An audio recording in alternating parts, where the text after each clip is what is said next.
s'intéresser au travail avec les plus jeunes, d'accord. Donc le thème c'est le travail d'appui avec corde, et là on est chez les U12, les U14 et les U16. Donc voilà tout ce qu'on peut faire, vous pouvez déjà travailler avec les adultes aussi, il n'y a aucun souci. Et là on va vraiment s'intéresser plus aux adolescents. Donc le clinique il a agréé animateur niveau 1 et niveau 2, donc comme je l'ai dit à la fin du clinique avec Gauthier, si jamais vous avez un papier à faire signer ou quoi que ce soit, vous pouvez venir me le donner après, d'accord. Si vous avez des questions, n'hésitez pas, dès que vous en avez une, vous levez la main et hop, je vous donne la parole et on discute. Moi ça m'évitera de faire un monologue de 1 heure, 1h15 et ça donnera un défi à la présentation. Pour moi, ce sera aussi intéressant d'avoir votre avis et de savoir ce que vous pensez. Ok. Alors, par rapport au plan,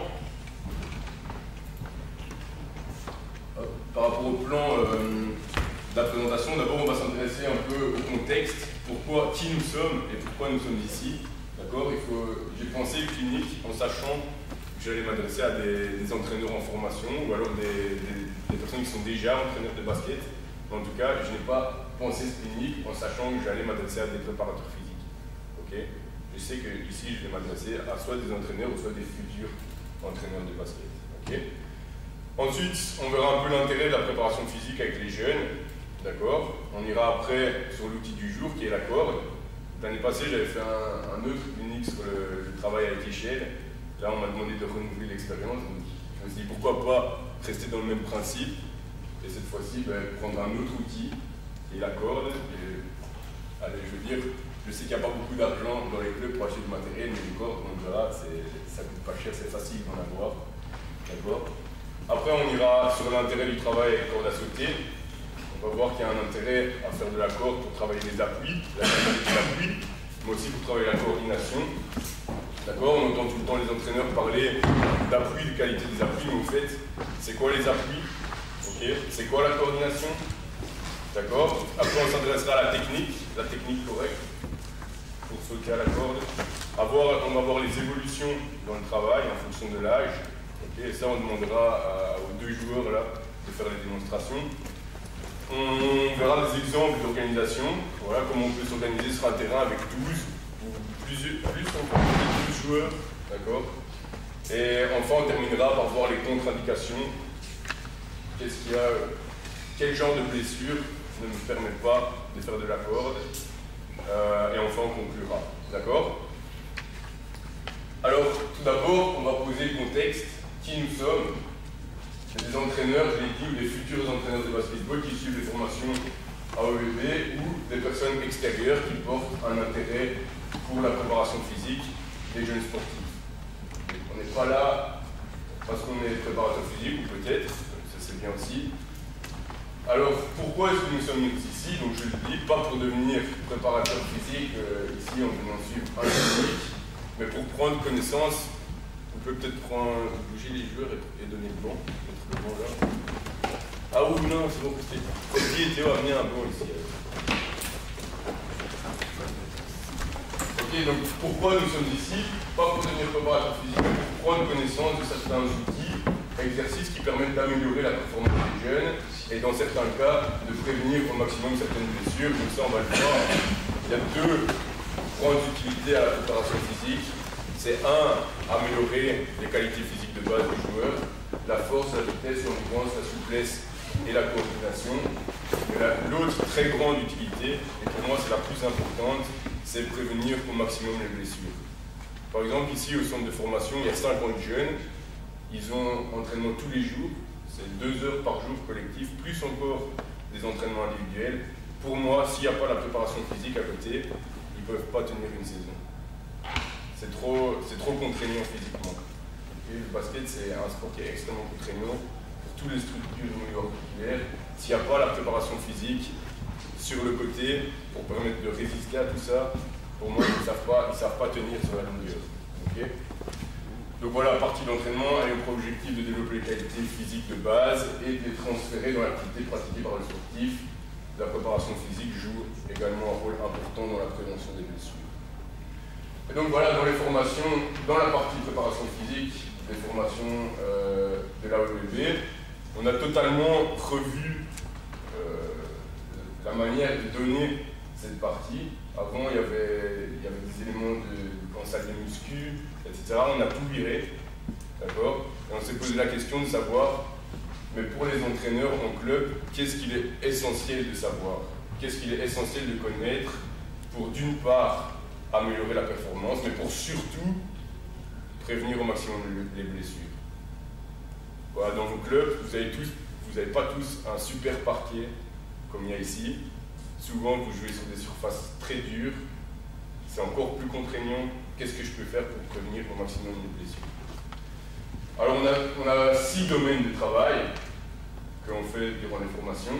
Il y a d'une part, la première chose qu'on apprend, c'est l'enseignement des techniques de course. Okay, pourquoi? Parce que c'est le moyen le plus facile et le plus rapide pour améliorer la vitesse de vos joueurs. Mais vous allez aussi travailler les appuis, vous allez travailler la coordination. Okay. Bien dissocier les membres inférieurs des membres supérieurs, maîtriser le segment. Le deuxième domaine de travail, c'est la vitesse de réaction et la vitesse d'action. Mais ça, vitesse d'action après 12 ans, pas encore chez les plus petits. Les appuis et la coordination, dont la corde. Okay. Mais la corde de niveau après 12 ans. Enfin, ça, on va en parler après. Et enfin, quatrième domaine de travail, le gainage et le renforcement musculaire. Renforcement musculaire après 12 ans, mais c'est toujours avec poids du corps. Chez les jeunes, en tout cas. On apprend toujours avec poids du corps. Pas avec charge. Et gainage, là, tous les âges. On le verra encore après. Cinquième domaine de travail, proprioception et la souplesse aussi pour la prévention des blessures. Souplesse, plus de 12 ans. Pourquoi, à votre avis, plus de 12 ans? Quelqu'un peut répondre à cette question? Pardon? C'est pas à ça que je pense. Il y a une perte de souplesse. Voilà, c'est ça. Donc l'enfant, il est naturellement laxe. Donc faire de la souplesse avec un enfant, moi personnellement, je ne le ferai pas. Peut-être si vous voulez apprendre les postures ou si vous voulez apprendre à apprendre l'entraînement, c'est bien à se concentrer et plus se focaliser sur soi, sur son corps, pourquoi pas. Mais en tout cas, moi, je ne le ferai pas. Après 12 ans, on perd petit à petit sa souplesse, donc ça peut être intéressant. 12 ans, le faire, rien que pour les sensibiliser à le faire plus tard. Voilà. Alors, si c'est ça votre objectif, pourquoi pas? D'accord? Mais si votre objectif, c'est de le faire gagner en souplesse, non. Ça n'a pas encore d'intérêt à cet âge-là. Okay. Alors, voilà, ça, je le donne souvent quand je fais une présentation, parce que pour moi, pour vous, c'est une étude qui est géniale, parce que ça me permet de vous montrer qu'un travail purement physique peut avoir des répercussions positives, des aspects bénéfiques sur un élément purement technique du basket. D'accord? Donc c'est Gros-Georges. Si vous lisez un peu la littérature dans le basket ou en préparation physique, vous devez sûrement le connaître, c'est un Français. Et dans cette étude, il a voulu montrer quoi? Il a voulu montrer que il a voulu voir s'il y avait, en travaillant le gainage, ça pouvait apporter une amélioration juste dans le tir. Et il a fait ça avec des enfants de 10-11 ans, donc c'est très jeune. Hein. Vous avez dit, le gainage, vous pouvez travailler dès le plus jeune âge. Okay. Et donc, qu'est-ce qu'il a fait pour prouver ça? Qu'un travail de gainage peut avoir un impact positif sur le tir. Il a pris donc, des enfants de 10-11 ans, il a fait 2 groupes. Okay. Et il a fait un pré-test. Avant sa période d'entraînement, il a fait un pré-test. Le pré-test, il a fait shotter les enfants. Donc, il y avait 2 tests de tir. Vous voyez, tir 1 et tir 2. Le premier tir, c'était juste faire 2 dribbles et shotter donc, sur le rond, en avant l'extrémité du rond, en avant de la ligne des lancers francs. Vous voyez. Le deuxième tir, c'était faire 2 dribbles, s'arrêter et shotter à la ligne des lancers francs. Okay. Et il a regardé le pourcentage de réussite. Alors, il y a 2 groupes à chaque fois. Le groupe A, expérimental, et le groupe B, témoin. Okay. On verra après. C'est quoi ces 2 groupes-là? Donc, premier groupe A, le pré-test, il a 39% de réussite. Le groupe B, il a 40% de réussite. Pour le deuxième tir, donc on s'arrête ligne des lancers francs et on shot, le groupe A a 20% de réussite, le groupe B a 15,2% de réussite. Okay. Donc ça, c'est pour le pré-test. Après, il a fait sa période d'entraînement, 3 semaines. Pendant 3 semaines, il a fait s'entraîner ses jeunes à raison de 3 heures par semaine. Okay. Avec le groupe A expérimental, non, je vais d'abord commencer par le groupe témoin. Le groupe témoin, il a fait 3 heures par semaine où il faisait que du shot. Il travaillait que du shot. Le groupe A, expérimental, il a coupé ce temps d'entraînement en 2. Il a fait pendant 1h30 dispatcher ce pathway. Pendant 1h30, il a travaillé le shot. Et pendant 1h30, il a fait du gainage. Okay? Donc il travaille beaucoup moins le shot, 2 fois moins. Après, il a refait son test, okay, post-test, avec pour le tir 1 et pour le tir 2. Et on va voir s'il y a une amélioration. Donc vous voyez que le groupe A expérimental qui a fait et du gainage et du shot, beaucoup moins de shot que le groupe B, il passe de 39% de réussite à presque 50, donc 49,5% de réussite pour le tir 1. Donc c'est quand même plus 10,5%. Vous pouvez me dire 10%, c'est pas énorme, mais en sport c'est énorme. En athlétisme, vous avez 5 centièmes de seconde, c'est énorme. Ici, 10%, c'est énorme. Le groupe B, il passe de 40% en pré-test à 38,1%, donc il y a moins 1,9% de la performance, elle est la même. Okay, c'est pas vraiment significatif, donc c'est la même chose. Pour le test, le tir 2, donc encore un peu plus loin, donc c'est des petits, hein, c'est encore plus loin, donc ligne des lancers francs. Il passe de 20%, ceux qui ont fait gainage et tir. Il passe de 20% de réussite à 35,2% de réussite, ça fait plus 15,2. C'est encore plus loin. Et là, c'est largement significatif. Et pour le groupe B, il part de 15,2 et ils arrivent à 16,2, ça fait plus 1%, c'est la même chose. Ok? Donc pour moi, ça, pour vous, c'est super intéressant de voir ça. D'accord? Alors, travailler le gainage, c'est pas encore le sujet du jour, mais bon, je vais quand même le rappeler. Ça permet de renforcer les muscles abdominaux et dorsaux, abducteurs et adducteurs. On l'a vu tantôt avec Gauthier, abducteur, c'est vraiment qui joue un rôle très important dans la stabilité du corps. Permet de renforcer les muscles de la ceinture scapulaire, de préserver l'intégrité physique du joueur. Si je suis solide, dans tous mes changements de direction, etc., je vais protéger mes articulations et je vais protéger mon dos. Dans toutes les réceptions de saut aussi. Ça permet d'être plus fort, plus solide sur les appuis, et ça permet un meilleur transfert des forces entre les parties inférieures et supérieures du corps. Donc ça, les joueurs demandent souvent oh, est-ce que tu peux me donner ou est-ce que, moi ou Gauthier, est-ce que vous pouvez me donner un programme pour que je saute plus haut? On leur dit à chaque fois, dans tout ce qu'on fait, toute la semaine, on vous donne des choses pour sauter plus haut. Okay? Que le gainage, ça va vous aider à sauter plus haut. D'accord? Après, vous avez les squats, les fentes, comme vous avez vu avec Gauthier juste avant. Mais faire que du gainage, ça va déjà vous aider à sauter plus haut. Pourquoi? Parce qu'on a un meilleur transfert des forces entre le bas et le haut du corps. Vous voyez sur l'image de gauche, le gars il saute. Si je suis flasque, au point de vue de ma ceinture abdominale, toutes les forces elles se dispersent et je ne vais pas monter. D'accord? Si ma ceinture abdominale est solide, je saute, il y a un bon transfert des forces, je suis solide, et là je vais monter plus vite. Okay? Alors, on en vient à l'outil du jour. Donc la corde, elle est évidemment beaucoup utilisée en boxe pour améliorer la qualité des appuis. D'ailleurs, je pense que la boxe est... Si on doit combiner un sport avec le basket, je trouve que la boxe a beaucoup à apporter. Et c'est peut-être quelque chose qu'on va mettre en place ici avec le centre, en tout cas j'ai déjà pensé. C'est inviter une fois un coach de boxe à donner un entraînement à des joueurs. Pour moi, ils ont beaucoup de choses à apprendre. Rien que pour le jeu de jambes, etc. Alors, évidemment, elle est utilisée par les préparateurs physiques et les coachs d'autres disciplines, comme exercice de musculation, on verra par après, et exercice cardio-respiratoire, beaucoup utilisé pour l'échauffement, c'est super intéressant. Donc c'est rien de révolutionnaire, bien au contraire, mais c'est un outil parmi d'autres.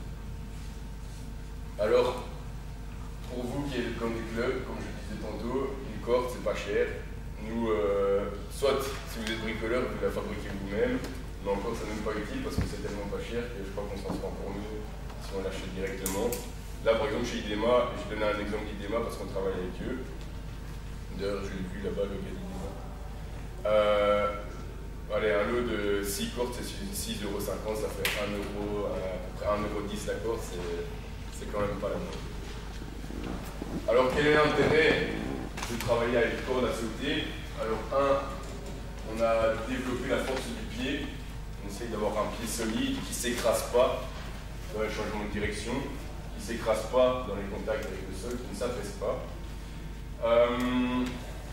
Deuxième chose, c'est maîtriser le rythme imposé par la corde. Donc on a un travail de perception et de coordination.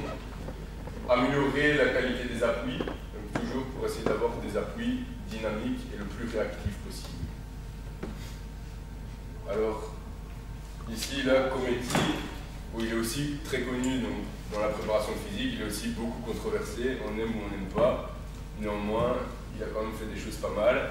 Et lui, il nous dit que, voilà, il dit la chose suivante, nous accordons une place privilégiée au travail avec corde. Ce travail doit faire partie intégrante de la culture du basketteur. L'intérêt principal de la corde réside dans l'obligation qu'elle impose une bonne exécution des rebonds. Le travail est surtout un travail de pied qui ne demande pas une grande puissance de jambe. Donc ça, on verra après avec les démonstrations.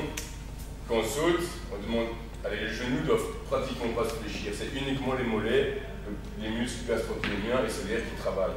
Okay, ça ne demande pas une grande puissance au niveau des cuisses.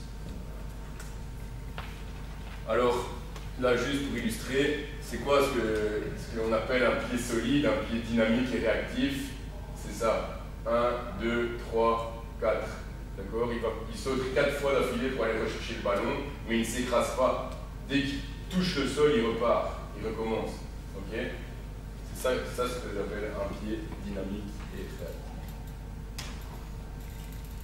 Alors on continue, dans l'intérêt, c'est de travailler avec corde, j'ai oublié de modifier. Améliorer la coordination générale du joueur, okay. Maîtrise des segments corporels. Et ça, je veux dire, allez, il y a une multitude de manières de travailler la coordination. Donc, rien que dans les exercices de technique de course, tu travailles la coordination. Alors, c'est une méthode, et non pas l'unique méthode qui permet de travailler les appuis et la coordination. Ça, je rappellerai aussi après, mais varier un maximum. Si le joueur vient à l'entraînement et qu'il sait déjà ce qu'il va faire, là, vous avez déjà perdu.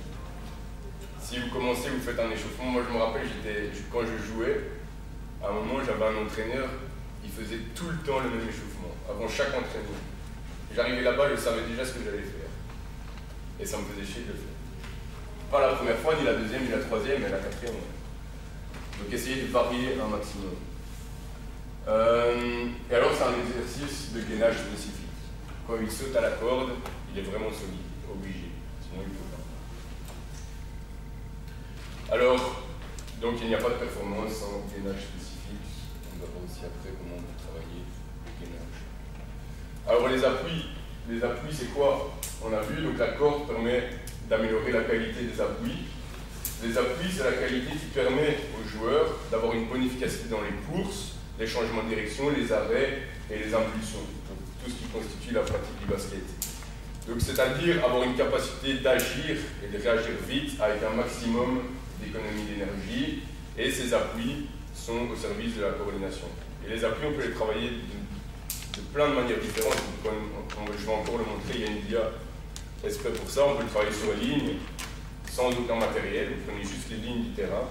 Vous pouvez travailler avec des échelles de corde, comme on voit sur la photo, avec des haies, avec des bancs, avec des steps, avec des cônes. Après, vous pouvez inventer tout ce que vous voulez. Okay?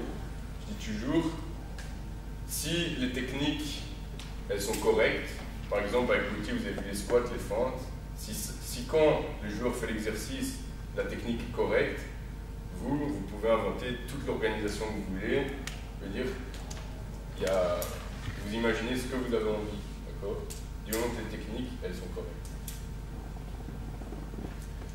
Alors les appuis en basketball, ils sont caractérisés par des départs et des arrêts brutaux. Donc, forte accélération, forte décélération. Le terrain est petit, c'est pas comme au foot, le terrain est petit, donc les sprints sont aussi très courts. Okay. Des courses rectilignes avant et arrière, rectiligne avant pour contre-attaque, arrière, repli défensif. De nombreux changements de direction qui sont aussi très, comme je l'ai dit tantôt, qui sont très contraignants pour les structures articulaires, et des impulsions à 1 et 2 pieds. Alors on va vite illustrer là, et vous voyez déjà ici, cette vidéo que Gauthier l'a passée tantôt, on voit même dans le mouvement, si votre joueur il est bien gainé, même dans le mouvement, même avec l'accélération, s'il a une ceinture scapulaire gainée, une ceinture abdominale gainée, il va pouvoir organiser le mouvement plus facilement pour mettre la balle dans la nuque. D'accord? Après voilà, vous avez course rectiligne vers l'avant, d'autres vers l'arrière pour le repli défensif. Vous avez des impulsions à un pied, des changements de direction. Là. De nouveau, course avant, impulsion à un pied.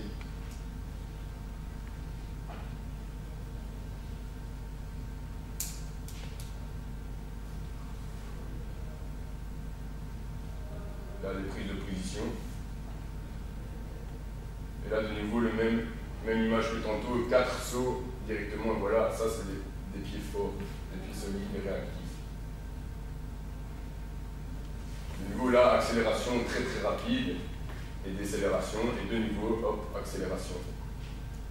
Ok, là, impulsion à un pied, grosse impulsion à un pied. Alors, par rapport à la pose du pied au sol, voilà ce qu'on peut observer. Il y a une fois contact avec l'arche interne du pied, parfois contact avec l'arche externe dans le changement de direction. Le joueur peut freiner pied à plat, d'accord? Il peut changer de direction et de nouveau, alors là on a contact soit pied à plat, soit avec le talon, soit arche interne, arche externe. Donc tout ceci pour dire que ce qu'on veut, c'est créer un pied fort et intelligent. La corde va nous aider à créer un pied fort, d'accord, et un pied intelligent, j'entends quoi par intelligent? C'est un pied qui est doté d'une très très bonne proprioception, par exemple. Si je tombe sur le pied d'un joueur, automatiquement, par réflexe, mon pied va se remettre droit, et alors je peux éviter la blessure. Mais pour ça, il faut l'entraîner, d'accord? La proprioception, c'est quoi? C'est la perception que vous avez de votre corps dans l'espace. Donc si par exemple je ferme mes yeux, que je mets mon bras là, je ne le vois pas mon bras, mais je sais que mon bras il est là, parce que dans mes muscles, dans mes tendons, dans mes ligaments, j'ai toute une série de capteurs qui informent mon cerveau de la position de mes membres dans l'espace. Okay? Et la proprioception, elle s'entraîne, elle peut se travailler. Donc voilà, ce qu'on veut, c'est ça, créer un pied fort et intelligent. Donc de nouveau, Gros Georges, c'est le gars qui avait fait l'étude avec l'impact du gainage sur la réussite au tir. Il me dit, lors d'une course, les forces de réaction liées à l'impact du pied sur le sol correspondent à 4 fois le poids du corps. C'est énorme. Surtout, imaginez un joueur qui fait 90 kg, 4 fois 90 kg. C'est énorme. D'où la nécessité de se focaliser sur la qualité des appuis. Donc, on l'a vu dans les images précédentes, contact du pied lors de l'impact au sol et de l'alignement des segments. Pied aligné sur la hanche et les épaules, avec un bassin bien placé. On a vu avec Gauthier, le placement du bassin, introversion, rétroversion, c'est super important. Ça intervient tout le temps dans tous les exercices.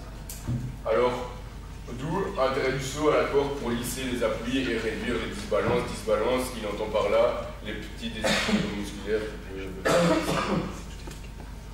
Alors, donc la corde, on travaille les appuis, la qualité des appuis, on travaille aussi la coordination. La coordination, c'est la qualité qui permet de combiner l'action de plusieurs groupes musculaires pour réaliser un mouvement le plus efficace possible et le plus économique possible. Si j'ai une bonne coordination, si je suis jeune joueur, que j'ai une excellente coordination, ça va me permettre dans le jeu de plus penser à mes pieds, de plus penser à mes jambes, de plus penser à mes bras, mais juste aller chercher l'information dans le jeu, okay, trouver des solutions. Un joueur qui a une bonne coordination, un bon athlète, je sais le reconnaître, je lui demande un exercice et je sais qu'en 2-3 essais, il va pratiquement savoir le faire. Par exemple, si je suis en musculation, que je demande un exercice d'haltérophilie, par exemple, Arnaud là a une très bonne coordination, je lui montre une fois, je sais qu'en 2-3 essais, il va pouvoir pratiquement faire le bon exercice sans faute, sans erreur. Donc la coordination qui est évidemment à travailler le plus tôt possible. Pourquoi? Parce que le schéma corporel se met en place petit à petit durant l'enfance. Et le schéma corporel, c'est la perception que le joueur a de son corps et de la mécanique de son corps dans l'espace. Petite vidéo, 1 minute, voilà, sur le travail de coordination. Donc là, on a travaillé avec l'échelle. Vous voyez, il utilise les jambes. Là, on le fait travailler avec ballon, okay, pour bien dissocier le bas et le haut du corps. Ici, même chose, on lui demande de pivoter à chaque fois, mais avec les membres inférieurs, mais de rester gainé et les épaules face vers l'avant avec le haut du corps. Donc ici, là, il prend l'information, il fait une feinte et encore une feinte. Il fait genre qu'il va aller à nous, maintenant il fait une passe. Donc ça, il le fait grâce à quoi? Une bonne coordination ici, presque instinctivement, hop, il passe la balle entre ses jambes, juste avec sa vision périphérique, il voit les joueurs, son partenaire. La même chose, il joue, il ne pense pas à ce qu'il fait avec son corps. Là, il cherche une solution, là, et il la trouve.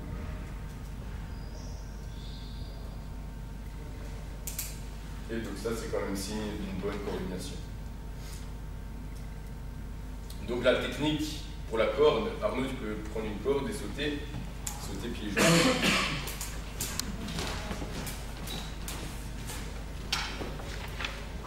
Voilà, tu sautes juste pieds-joints. Simplement pieds-joints. Et donc, qu'est-ce que je regarde ici? Vas-y. Je regarde quoi? La première chose que je regarde, c'est son regard. Est-ce qu'il est fixé vers l'avant? D'accord? Ma tête n'est pas comme ça, je ne regarde pas le sol, je ne regarde pas mes pieds. Je fixe le regard vers l'avant. Deuxième chose, mes coudes. Les coudes sont près du corps. D'accord? Près du corps, je ne suis pas là, je suis là. J'initie le mouvement de la corde, pas en faisant ça, mais juste en faisant un petit mouvement de circonduction des poignets. Ok, là tu peux même encore plus l'accentuer. C'est un peu trop avec les avant-bras. Je veux que tu sois là ici, avec les poignets. Voilà, mieux. Ok. Pour les membres inférieurs, je regarde quoi? Là il fléchit légèrement les genoux, c'est bon. Ok, mais je ne dois pas avoir ça. Souvent au début on fait comme ça, c'est pas bon. C'est uniquement les muscles des mollets qui travaillent. D'accord? Et là, il doit essayer de petit à petit essayer d'acquérir un mouvement le plus économique possible. Là, je peux le laisser encore sauter pendant 2 minutes, il peut le faire. Ok? Bon, merci. S'il saute en fléchissant les genoux, en amenant les pieds trop haut, il ne peut pas durer longtemps, c'est impossible, c'est trop fatigant. Ok? Donc juste sauter en faisant travailler les muscles des chevilles, donc gastrocnémien, les deux jumeaux, et solaire juste en dessous. Alors par rapport à l'évolution dans le travail, on en parlait tantôt, chez les U12, donc 10 ou 12 ans, à la base, moi j'avais mis sur ce slide, j'avais mis pas de corde. Et pourquoi? Parce qu'il y a une multitude d'autres moyens moins traumatisants pour travailler les appuis.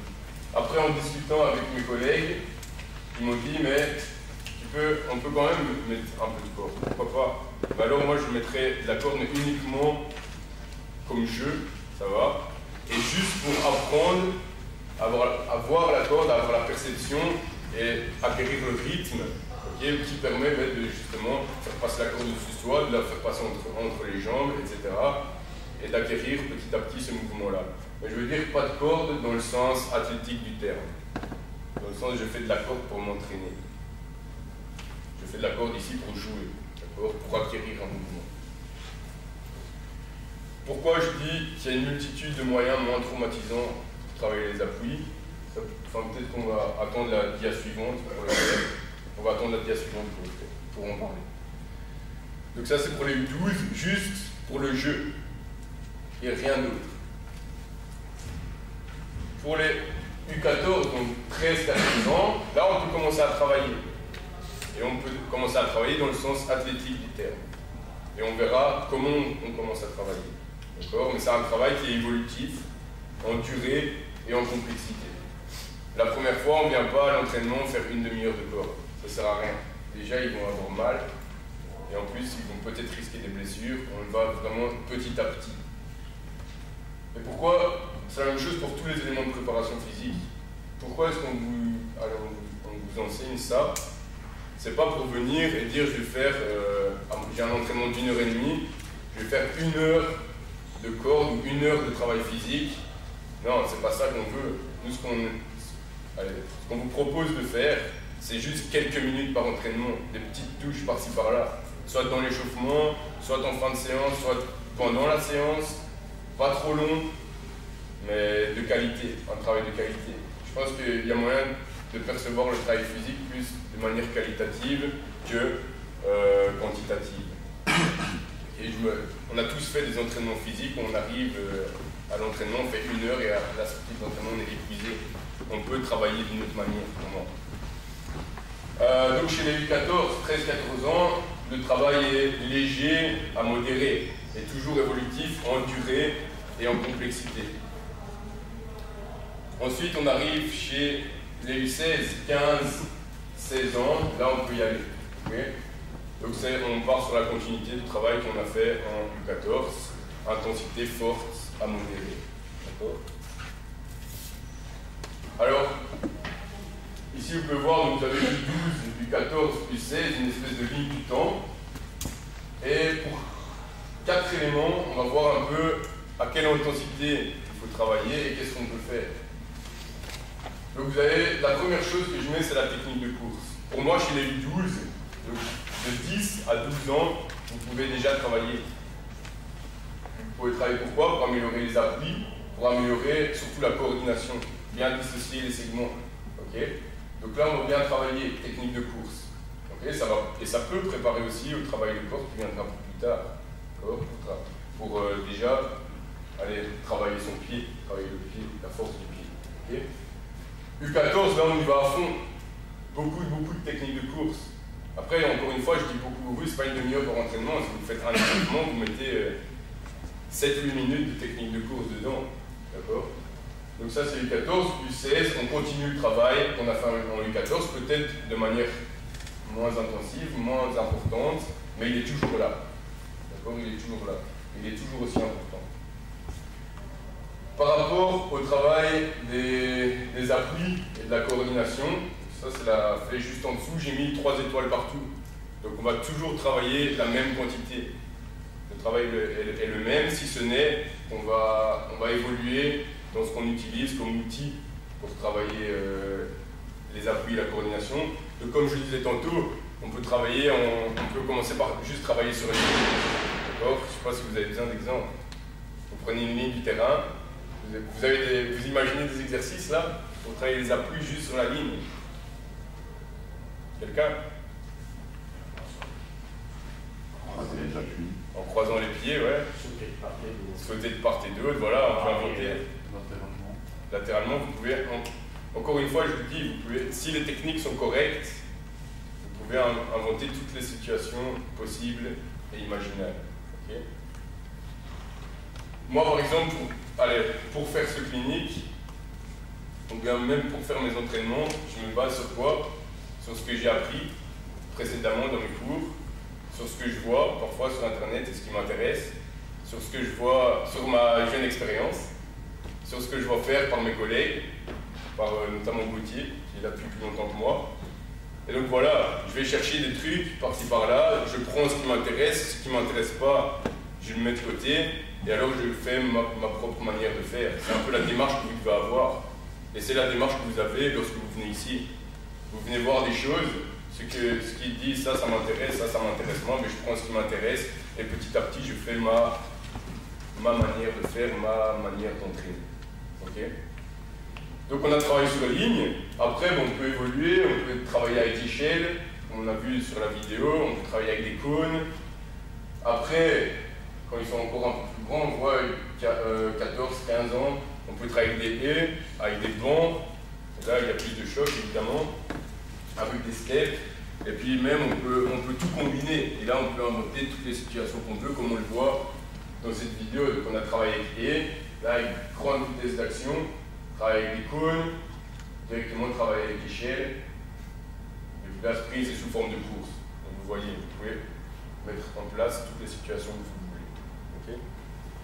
Alors, par rapport à la corde à sauter maintenant, donc comme je l'ai dit tantôt, les 12, uniquement pour le jeu.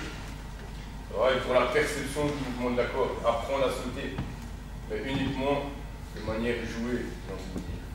Après, on commence 13 ans, plus dans le sens athlétique du terme. On commence à s'entraîner. 14 ans, on peut y aller. Donc on évolue en quantité, en complexité.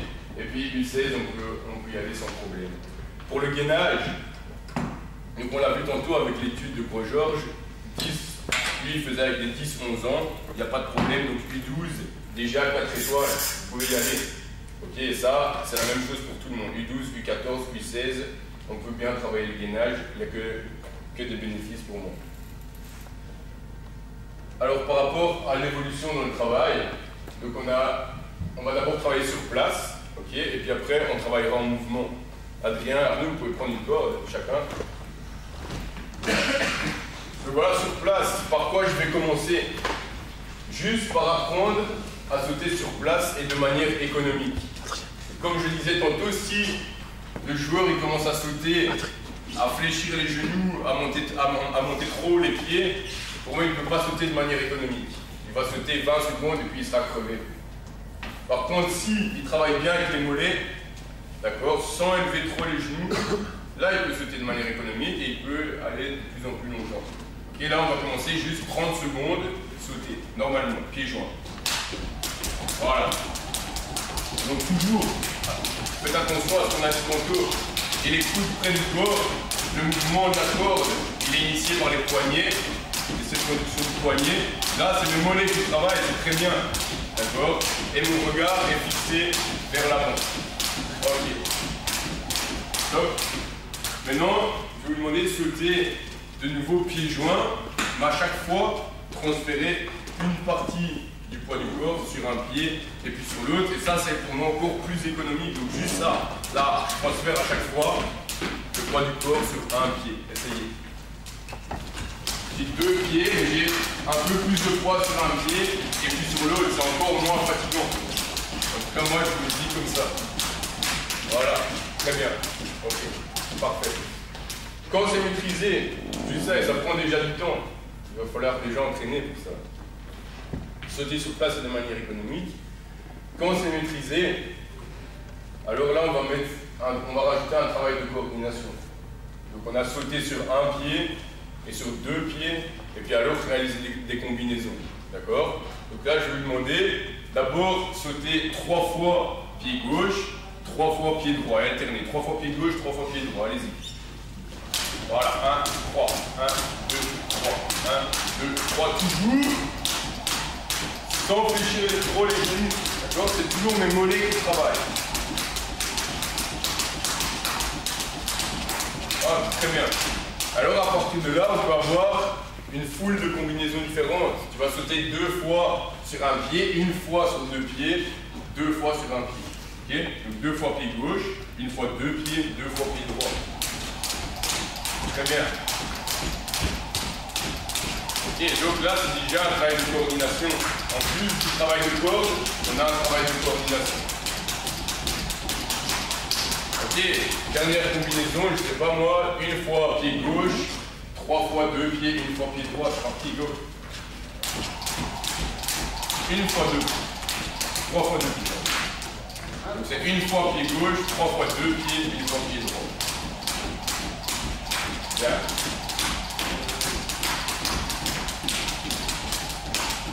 Oh, très bien. Alors, vous allez sauter maintenant. Cette fois-ci, je veux que vous écartiez les pieds là, ici, et rapprocher. Juste ça, pour le moment. C'est parti. Et l'exercice, vous pouvez en trouver encore et encore.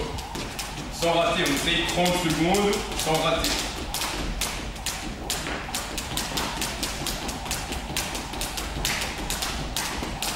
Ah, ok, très bien. Et jus facial. Et encore une fois, jus facial. Là, ici, vous pouvez combiner corde. Je fais 30 secondes de corde. Je fais 30 secondes de gainage. 30 secondes de corde, 30 secondes de gainage. En 10 minutes, vos joueurs, ils peuvent déjà être bien échauffés. Donc, qu'est-ce qu'on regarde là? On parlait de gainage au début de la présentation. Je regarde quoi? Le bassin. Rappelez-vous ce que Gauthier a dit tantôt, mon bassin il est comment là? Quand je suis dans cette position. Quelqu'un plus fort. Non, l'autre. Il est en rétroversion, voilà. Pourquoi? Parce que mon dos n'est pas comme ça. Je creuse par mon dos. Là il est un peu trop creusé, mon bassin. Là, ici. Voilà. Je creuse par mon dos, là je suis en rétroversion, mon dos il est plat. D'accord? Relâche. Si j'étais en antéversion, donc ici, là, je me mets chute faciale et je suis comme ça. Et là, j'ai mal. Okay? Si je suis en rétroversion, je suis là. Là, j'ai pas mal, mes lombaires sont protégés. Ok? Ok? Donc ça, c'est la première chose, tu peux te remettre Arnaud. C'est la première chose que je regarde, la position de mon bassin. Ok? Il est en rétroversion. Deuxième chose, les épaules sont bien au-dessus des mains.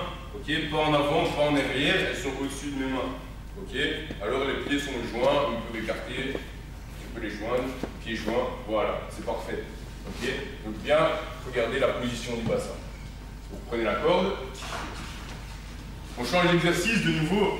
Donc là, je vais vous demander écarter les pieds, ramener, devant, derrière, écarter, à chaque fois revenir un pied joint au centre. Ok? On y va. C'est parti. Encore, on essaye. De nouveau, 30 secondes, il ne faut pas rater. Très bien. Ah, les appuis sont dynamiques. Mon pied ne s'écrase pas. Oh, si vous mettez le gainage latéral, on continue. On travaille de gainage et de corde. Et à chaque fois, on change les combinaisons. Là, latéral, je commence. De nouveau, rétroversion. Ok, mon bassin est bien haut. Et je regarde quoi? Je regarde que mes talons ici, mon bassin et mes épaules, tout est aligné. Et ma tête, ça doit faire une ligne. D'accord? Je mets le bassin plus bas, plus bas, plus bas, plus bas, plus bas. Ça, c'est pas bon. Ok? Il doit être au même niveau. Et là, on tient. D'accord? Si vous voulez rajouter une difficulté en plus, vous imaginez tout ce que vous voulez, tu gardes, tu gaines, la ceinture scapulaire est gainée. Moi, j'ajoute une force, une petite force de traction. Là, tu restes gainé. Voilà, gainage de la ceinture abdominale. Et par cet exercice, par la corde en plus, je gaine la ceinture scapulaire. Ok? Vous prenez la corde. Ok, maintenant je veux pieds joints, mais à chaque fois je veux un déplacement sur le côté. D'accord? Par là et par là. On a vu tantôt dans le jeu, parfois je suis plus sur l'arche externe du pied, parfois plus sur l'arche interne du pied, parfois plus plat du pied. Il faut travailler tout ça. Ok? Donc là tu vas partir gauche, droite, pieds joints. C'est parti.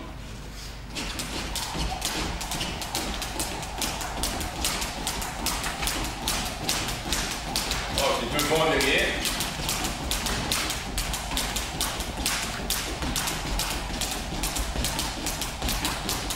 Oh, c'est très bien. Là, on mettez gainage sur le dos. Normalement, on a fait un côté, gainage latéral sur un côté, on va faire l'autre côté.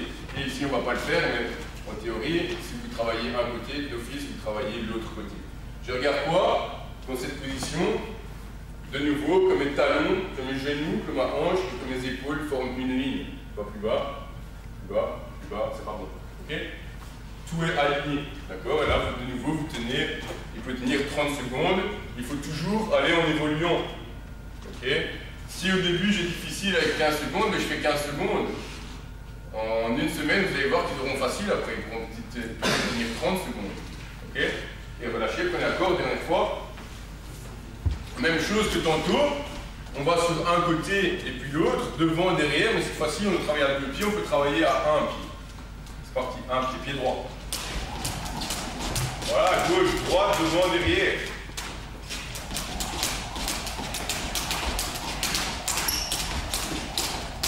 Voilà, de nouveau, pas s'écraser. Ok, changer de pied. Pas oublier les coudes près du corps, les poignets. Oh, c'est très bien. Quand il saute, s'il n'y avait pas la corde et que je venais sentir, là, c'est dur. Et il est gainé. Dernière fois, on reprend chute faciale. Et là, on va demander d'enchaîner toutes les positions. Là, quand ils sont déjà plus à l'aise avec ça. D'accord? Là, tu peux passer gainage. Et vous gardez, par exemple, je fais sur 2 minutes, 30 secondes gainage, 30 secondes latéral d'un côté, 30 secondes latéral de l'autre côté, 30 secondes chute faciale. Ok, d'un côté, voilà. Et on enchaîne les positions, et les positions doivent être parfaites. Okay. Je préfère qu'il fasse ça 15 secondes parfaitement que 1 minute et qu'après 30 secondes, ça ne ressemble plus à rien. Chute faciale. Voilà, et puis vous allez de l'autre côté. Ok, relâchez. Vous avez chaud? Vous avez chaud? voyez, ils ont fait quoi? 8 minutes. Et ils sont déjà bien échauffés alors qu'on n'a pas encore fait grand-chose. Donc voilà, sauter sur un pied et deux pieds et réaliser des combinaisons. Alors après, on est sauté sur un ou deux pieds avec saut de côté et un peu dissocié, ça on l'a fait, gauche, droite, les deux pieds différents, ok, écartés, rapprochés, devant, derrière. Ensuite, voilà, exercice de technique de course avec une grande fréquence gestuelle. Donc d'abord, les exercices de technique de course, c'est quoi? Quelqu'un peut me donner des exemples d'exercices de technique de course? Skipping, tape-fesse. Voilà. Skipping, tape-fesse, la traction cheville, c'est là un pied flex. Et après, tous ces exercices-là, mais avec des jambes combinées avec des jambes différentes. Okay. Donc par exemple, une jambe fait skipping, l'autre jambe fait traction cheville, ou une jambe fait talon-fesse, l'autre jambe fait traction cheville, etc. On peut inventer tout ce qu'on a envie. Vous voyez ce que je veux dire ou je donne un exemple? Vous voyez ce que je veux dire? Ok, parfait. Ce que je vais demander maintenant, c'est faire ces exercices de technique de course, mais avec la corde. Ok? Ok. Vous allez commencer, sauter pieds joints, et quand je donne le signal, vous faites skipping. Ok? Pas trop vite pour le moment. Ok? Pieds joints. Voilà. Oh, go, skip, go. Pas trop vite pour le moment. Là, sans rater. Allez. Oh, pieds joints. Là, dernière fois, skipping. Pas trop vite pour le moment. Ah, très bien. Donc ça, il maîtrise. Skipping, il maîtrise. Je vais rajouter une difficulté. Tu fais la même chose. Maintenant, tu fais skipping, une jambe, traction cheville avec l'autre jambe. Ok? Vous êtes prêts? On y va, pieds joints. Donc là, le travail de coordination est encore beaucoup plus important. C'est parti, on essaye. Et là, c'est dur. Là, c'est très dur. Voilà, très bien.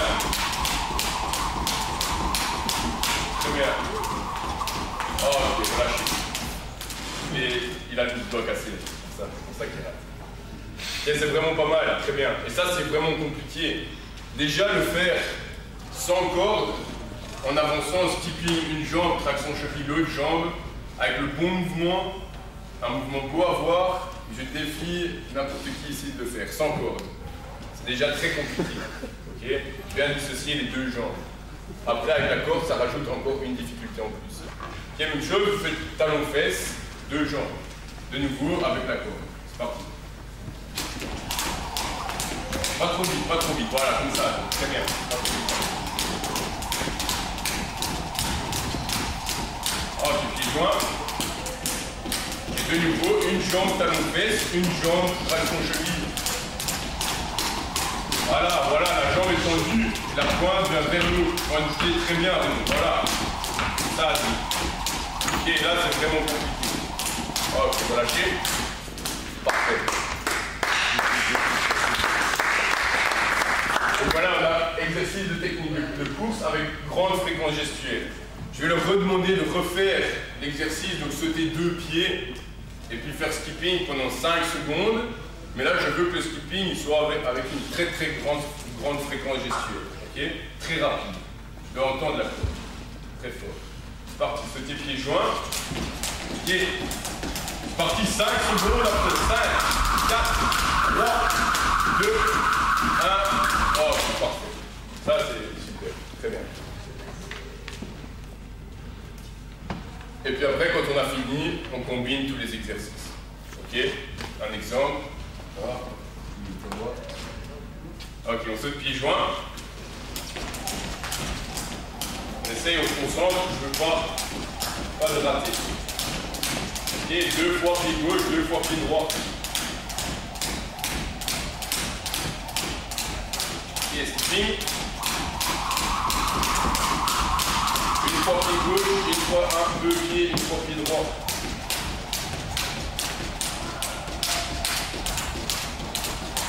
Et 3 fois 2 pieds, 4 skipping.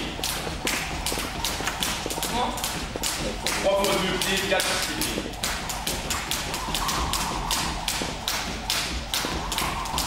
Ok, relâchez. Après, il y a du travail là derrière. Et on commence, on va en évoluant. Petit petit à petit. Donc une fois que c'est maîtrisé, sur place c'est bien maîtrisé, ben, on peut le faire en avançant. Et de nouveau, sauter un ou deux pieds, réaliser des combinaisons en avançant. Vous pouvez partir d'ici ou mettez-vous toujours par là. Allez par là, vous venez par ici. Ok? Juste un exercice comme ça, pour exemple. Je vais demander saute une fois deux pieds et deux fois un pied en avançant. Ok? De nouveau, c'est que mes mollets qui travaillent. Mes genoux ne se fléchissent pas et je monte pas trop. Vas-y. Donc c'est quoi? Une fois. Ok, deux fois un pied, une fois deux pieds. Très bien.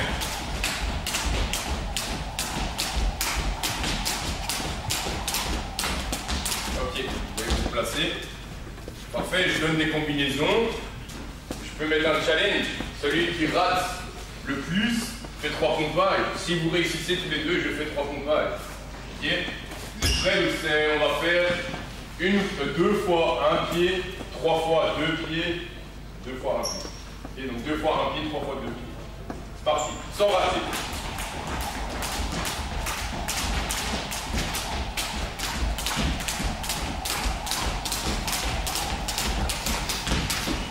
Ok, il fait le sport de paille. Ok, donc on a là sauté sur un pied, un ou deux pieds, réaliser des combinaisons en avançant. Si on l'a fait en avançant, on peut le faire en reculant. Réaliser des petites foulées en levant les genoux. Voilà, c'est pas de skipping, ok, c'est juste avancer, lever les genoux. Là, c'est parti, on essaye. Pas trop vite. Tac, tac, tac, tac, tac, tac, tac, tac, tac, tac. Oh, très bien. Arnaud, tu peux te replacer et le refaire juste toi.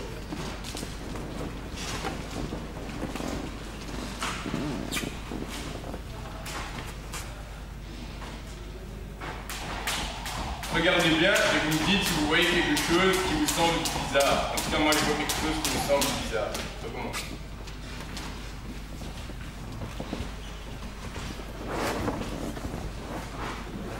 Une dernière fois.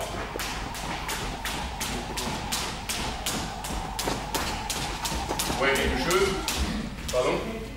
Voilà, ces pointes de pied vont toutes les deux vers l'intérieur. Ça, pour moi, c'est quelque chose qu'on pourrait essayer de corriger. Ok? Arnaud, maintenant tu sais ça, tu me refais la même chose, mais c'est que tu as ça tout le temps. Même quand tu sautes à deux pieds plus joints, tes pointes de pied, à chaque fois que tu sautes, se tournent vers l'intérieur. Tu veux qu'elles restent dans l'axe.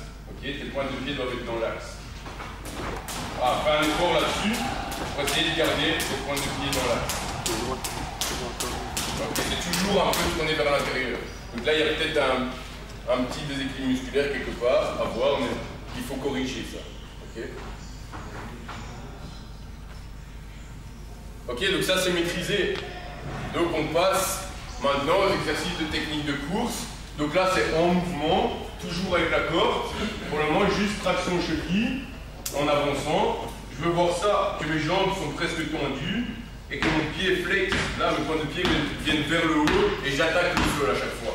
Donc je suis ici là, mes points de pied viennent vers le haut mais mon pied reste en dessous du bassin et j'attaque le sol pour avancer. C'est parti. Avec la corde.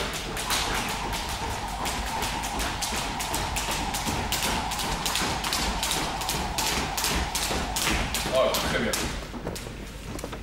Traction cheville. Maintenant, je vais faire skipping deux jambes. Et toujours après, je vais évoluer. Je dissocie les deux jambes. Donc d'abord, skipping deux jambes. Là, je vais demander une grande fréquence gestuelle. Ok, très rapide. C'est parti.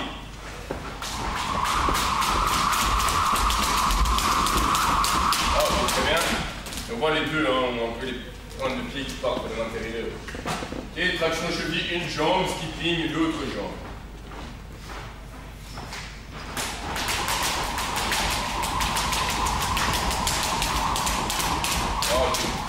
On refait la même chose. Au moment où je frappe dans les mains, tu changes la jambe, tu fais skipping. Ok? De nouveau, on rajoute des difficultés petit à petit. C'est parti. Et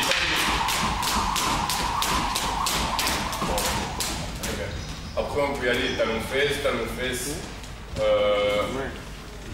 L'autre jambe, traction cheville. Vous pouvez demander en dernier exercice, tu me fais une jambe, traction cheville, 3 fois skipping, 3 fois talon de fesse. 3 fois skipping, 3 fois talon de fesse. Vous êtes prêts? Allez, c'est parti. 2, 3, 1, 2, 3, 1, oh, très bien. Bien.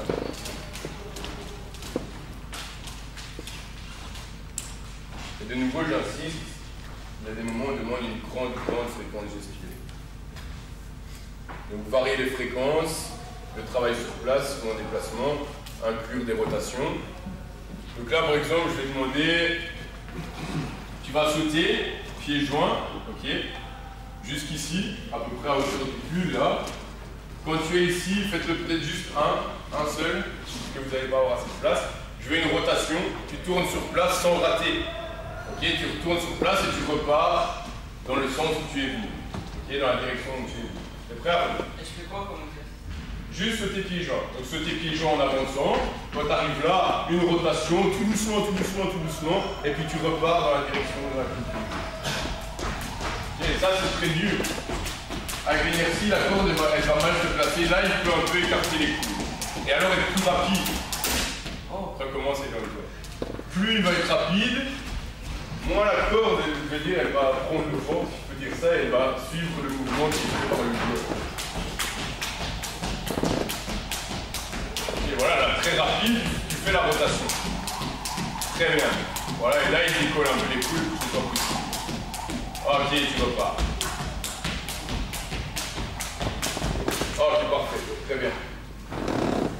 Et après, de nouveau, comme on l'a dit tantôt, donc avec le travail sur place, ici, on va de nouveau refaire, combiner tous les exercices. Okay, donc vous allez commencer, par exemple, je donne un exemple comme ça. Commencez à sauter pieds joints. Quand je frappe dans les mains, tu avances skipping avec une grande fréquence. Je retape dans les mains, tu ressautes pieds joints. Quand tu arrives à hauteur du pull, rotation et tu repars skipping dans l'autre sens. Ok? Vous êtes prêts, sauter pieds joints? Je vais décaler un peu par là. Voilà. Arnaud aussi, l'autre va voir que prendre le mieux. Ah, que le skipping très rapide. Et pieds joints. Bien. Skipping très rapide. Encore, pas grave. Pieds joints, mais rotation. Voilà, on tourne tout doucement, mais la corde est très rapide. Ils sont trop. Et là, skipping pour contrôler très rapide. Ok, juste pour le challenge, Arnaud, tu m'as refait ça tout seul et tu réussis. Prêt? Voilà, skipping très rapide. Très bien, voilà. Pieds joints. Skipping très rapide. Pieds joints, et tu mets une rotation. Là, la corde est plus rapide, les coudes un peu écartés pour pouvoir tourner. Là, tu repars, skipping très rapide. Ok, c'est vraiment pas mal. Alors voilà, vous pouvez venir vous rasseoir, merci.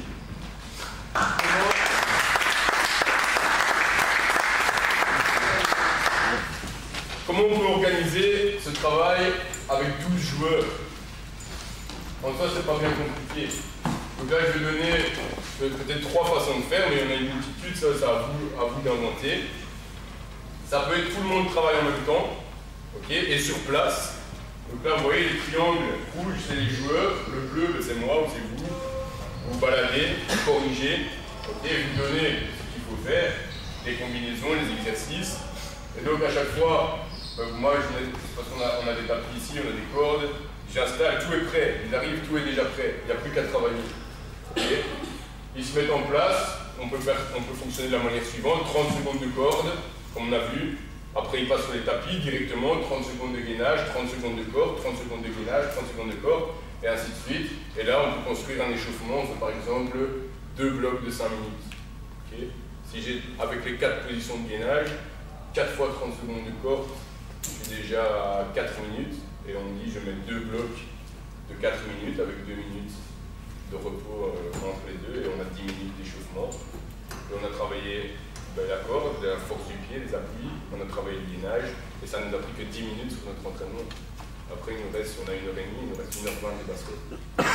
Et on a fait un peu de préparation physique. Alors en mouvement, 6 joueurs de chaque côté, sideline, vous travaillez sur place, et quand vous voulez travailler en mouvement, ils se croisent, et puis après soit ils reviennent en marchant à leur point de départ, soit ils attendent de l'autre côté, vous redonnez un autre exercice, et ainsi de suite. Même chose, ça peut être en mouvement, combiné avec du gainage, combiné avec de la proprioception si vous voulez, et voilà. Si vous n'avez pas beaucoup de cordes, si vous avez par exemple que 6 cordes, ben, il y en a un, vous mettez les tapis ainsi, il y en a un qui fait des gainages, 30 secondes pendant que les autres ils sautent, après vous changez. 30 secondes, les autres sautent, les autres font gainage, vous changez d'exercice, 30 secondes et 30 secondes, et ainsi de suite, vous construisez votre échauffement comme ça. Donc là, c'est si on travaille que la corde, vous combinez par exemple avec du gainage, pour l'exemple ici. Maintenant, vous pouvez mettre de la corde, par exemple ici, dans un petit circuit, où là, on a parlé du travail d'appui et de coordination, mais là, regardez, par exemple ici, il fait, dans l'exercice 1, il peut faire un travail sur ligne, vous dites, on travaille pendant 45 secondes, okay, et puis après on a 15 secondes pour aller au poste suivant. Donc pendant 45 secondes, tu fais les exercices sur ligne, tu fais l'exercice sur ligne, puis tu reviens en trottinant sur le côté, exercice sur ligne, trottiner sur le côté, 45 secondes. Puis tu as 15 secondes, là ils sont à deux. Les deux là, ils ont 15 secondes pour aller au poste suivant, et là ils font un exercice de corde que vous avez donné, 45 secondes aussi. Ils ont 15 secondes, ils passent au 3, gainage pendant 45 secondes, soit une position ou deux positions. 15 secondes pour aller au 6, par exemple, c'est dans le mauvais ordre. Et là, de nouveau, on peut faire travailler une technique de course. Je fais l'exercice à l'aller, je reviens en trottinant. Technique de course à l'aller, je reviens en trottinant. 15 secondes, je passe là, ça peut être un exercice de proprioception sur surface instable, ou vous pouvez inventer tout ce que vous voulez d'autre. Okay. Et puis dernier exercice, encore corde, 45 secondes. Et là, si je fais 2 tours, je sais pas, il y a combien d'exercices, à 45 secondes d'exercice plus 15 secondes changées, ça fait 6 minutes. 1 minute entre pour se reposer et puis repartir pour 6 minutes. Vous avez 13 minutes, un échauffement de 13 minutes, vous allez travailler plein de choses en 13 minutes. D'accord? Alors, les contre-indications. Il peut y avoir une foule de contre-indications. Moi, je choisis les deux qui reviennent le plus souvent ici au centre avec les joueurs. On en a deux. Il y a la périostite tibiale et la tendinopathie du tendon d'Achille. Ça, on va, allez, je veux dire, c'est pas vraiment notre sort, mais on va passer brièvement dessus. C'est bien d'être quand même au courant. Comme ça, si votre joueur, un jour, il vient vers vous, il vous dit, ah, j'ai mal là, peut-être vous savez dire, ah, ben... Déjà, votre premier réflexe, c'est de dire, arrête et va voir un médecin. C'est la première chose que vous devez faire, mais c'est quand même intéressant pour vous de savoir quelles sont les blessures pour lesquelles il ne faut vraiment pas faire de tort. Alors la périostite tibiale, c'est quoi? C'est là, vous avez la définition, mais en fait, donc sur l'os, vous avez une membrane qui est vascularisée, et c'est la membrane qui permet à vos muscles, aux tendons des muscles, de venir s'insérer sur l'os. Okay. Et souvent, quand on fait ça sur sol dur, quand on travaille sur sol très dur, il y a beaucoup de chocs, et il y a des micro-traumatismes qui sont répétés, et le tendon, il va tirer sur cette enveloppe, okay, il va tirer dessus, et ça va provoquer un petit décollement, et là, il va y avoir une inflammation. Et là, ça fait mal. Okay. Voilà, la définition, c'est une hyper-sollicitation des insertions osseuses des muscles du plan postérieur du tibia. Vous voyez, c'est des muscles qui viennent s'insérer sur l'os, jambier postérieur, fléchisseur comme un orteil et solaire. On a vu, d'accord, on travaille beaucoup le solaire et les genoux, le gastrocnémien, qui entraînent des contraintes anormales au niveau du périos et donc qui entraînent une inflammation. Donc il y a des facteurs de risque, troubles de la statique du pied, ça parfois ça peut être corrigé avec des semelles, cours sur terrain dur, dans beaucoup de salles, en club le terrain est très dur, chaussures inadaptées, voilà, il faut toujours faire attention à avec quoi vos joueurs font du sport. Étirement insuffisant, donc ça on va voir après avec les joueurs comment étirer vraiment les mollets très rapidement. Et augmentation totale de la charge d'entraînement. Donc c'est ce que je vous disais tantôt, il faut y aller en évoluant, en durée et en complexité. Si mes joueurs n'ont jamais fait de corde et qu'ils viennent et qu'ils font 30 minutes de corde d'affilée, je suis sûr qu'à la fin, ils auront des douleurs. Donc ça c'est pour la périostite.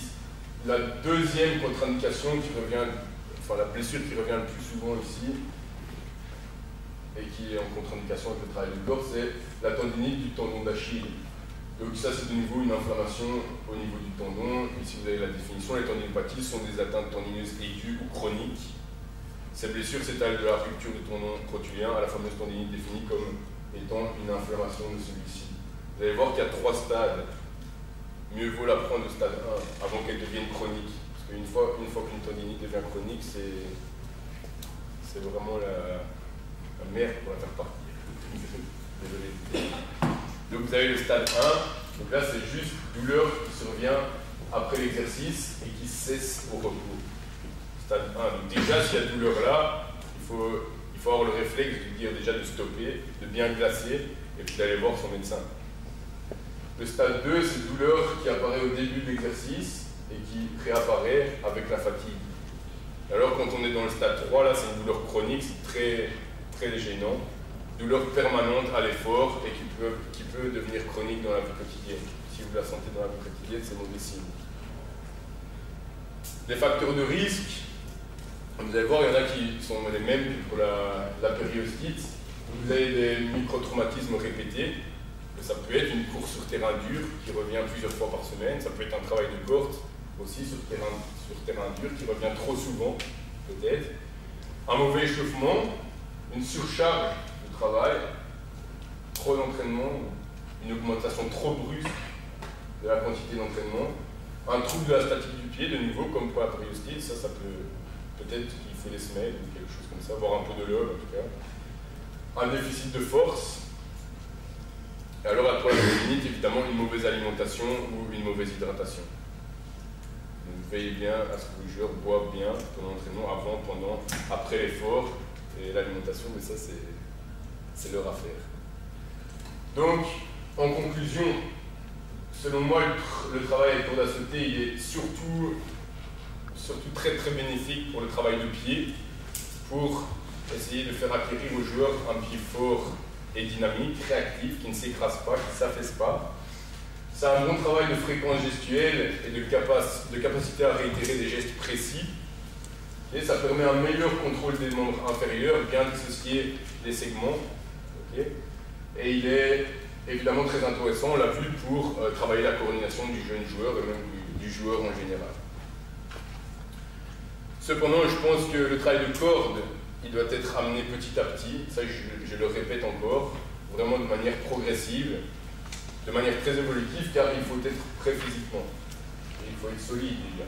Il faut que derrière nous, il y a déjà un travail de gainage qui a été fait, il y a déjà un travail au niveau des appuis, d'abord facile, sur ligne, et puis après en évoluant. On doit déjà avoir fait un travail physique derrière, pour commencer la corde.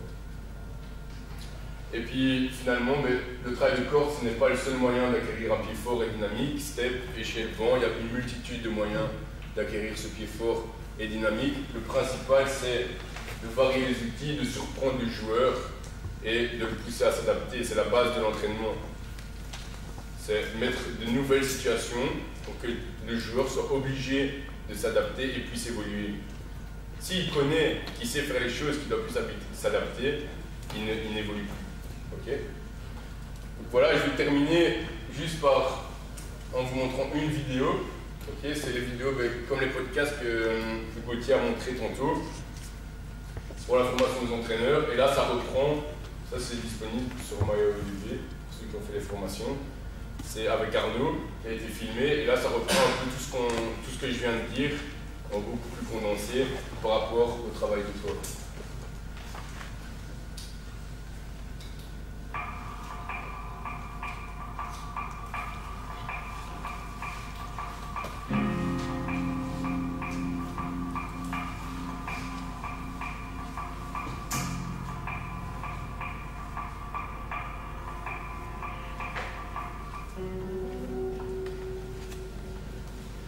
Après avoir pris le temps de bien régler la longueur de sa corde, le joueur peut commencer par un travail de saut pied-joint sur place. Une fois ce premier travail maîtrisé, le joueur évolue vers d'autres exercices. Saut latéraux pied-joint, saut avant-arrière pied-joint, saut carré pied-joint.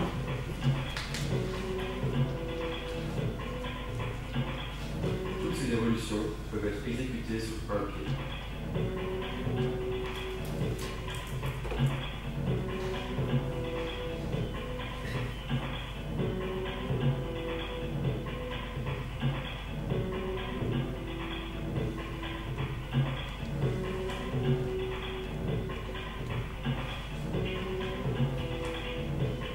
Ensuite, le joueur peut alterner pieds joints, pieds écartés, en veillant à ce que ces deux pieds rentrent au même moment en contact avec le sol.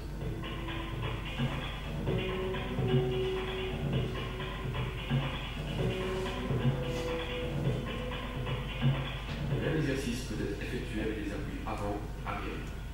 Ensuite, en combinant les deux exercices précédents.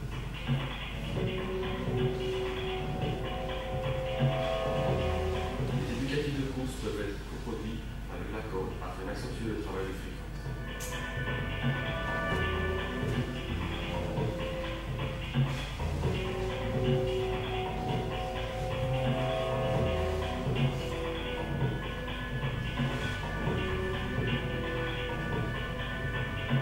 Il est important de signaler que les appuis sont dynamiques.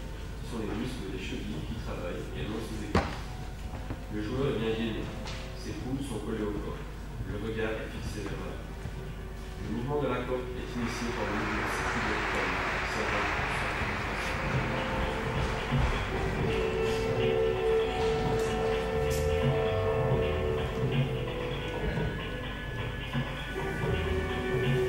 Les éducatifs de course peuvent être réalisés en déplacement avant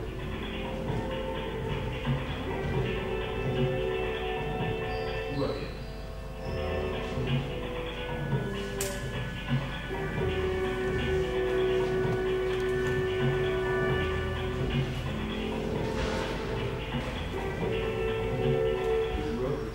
Réaliser un travail de skipping à fréquence élevée, entrecoupé de sauts pieds joints.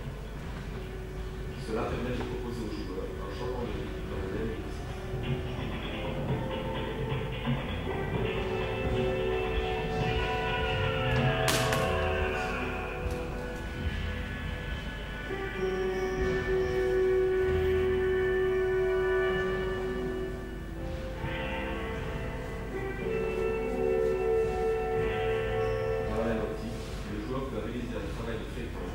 comme cet exercice dans lequel il alterne 5 secondes de skipping très rapide et 5 secondes de skipping normal.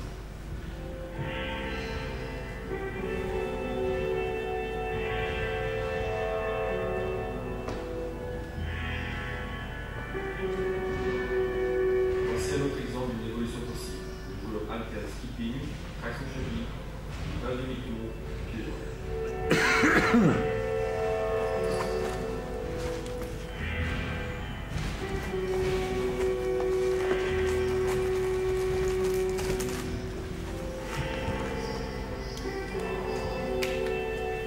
Voilà le condensé de un peu tout ce que je viens de raconter ici. Voilà, merci beaucoup.